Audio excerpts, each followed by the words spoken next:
જય માતાજી મિત્રો, બધાને રામ રામ, બધાને જય શ્રી કૃષ્ણ અને બધાને રામ રામ જય શ્રી કૃષ્ણ. બધા આપણા બ્લોગમાં જોડાવા બદલ ખૂબ ખૂબ આભાર, દિલથી આભાર. અને તમારો તમે નાના ભાઈ સમજીને જોરદાર સપોર્ટ કરવા બદલ દિલથી આભાર વ્યક્ત કરું છું. અને મિત્રો તમને જણાવવાનું બધાને તમને ખબર જ હશે કે 29 તારીખે આપણે મહાકાળી માનો બર્થડે આવી રહ્યો છે.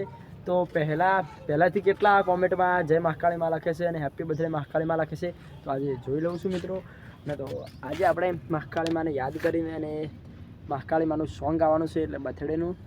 તો મિત્રો મહાકાળી માને જય મહાકાળી માં લખજો અને હેપી બર્થડે લખજો. અને તમારી મહાકાળી માને દુઆ કરું કે બધાના સપના પૂરા કરે.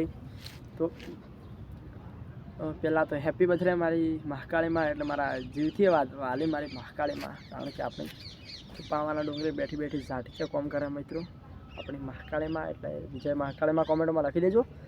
ને ચાલો પહેલાં મહાકાળી માં. હે તું તો કાળી હે પાવા વાળી, હે તું તો કાળી ને કલ્યાણી મોહરી માં, જ્યાં જોવું ત્યાં જોગ માયા. હે તું તો કાળી ને કલ્યાણી મોરી માં, જ્યાં જોવું ત્યાં જોગ માયા. હે તું તો કાળી ને કલ્યાણી મોહરી માં, દુખિયોરો ના દુઃખ દૂર કરતી. જય મહાકાળી માં.